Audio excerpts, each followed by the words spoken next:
Samantala, ERAP for mayor pa rin. Yan daw ang plano ni dating Pangulong Joseph Estrada sa eleksyon 2016. Paano naman kaya si Vice Mayor Isko Moreno? Yan po ang tinutukan ni Susan Enriquez.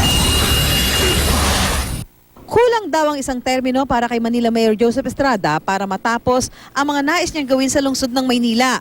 Kaya ngayon pa lang, balak na niyang tumakbo muli bilang alkalde. Meron pa akong unfinished job dito as Mayor of Manila. So I'd rather run for re-election as Mayor.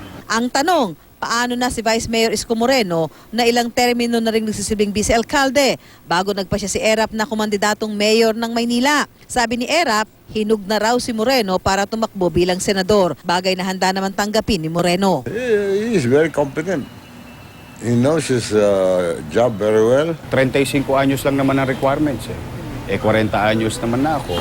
O read and write Filipino, yun ang sinasabi. O kahit pa paano naman may diploma na ako. Ayon kay Moreno, kung buo na ang pasya ni ERAP na muling tumakbo bilang alkalde, susuportahan niya ito dahil naniniwala siyang marami pa itong gustong gawin sa lungsod. What is important is continuity.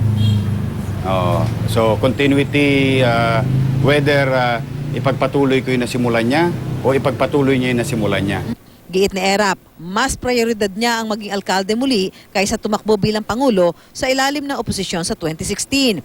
Nananatili raw na si Vice President Jojo Marbinay ang pambato ng oposisyon para sa pagkapresidente sa darating na halalan. The Vice President Binay is still the candidate of the opposition.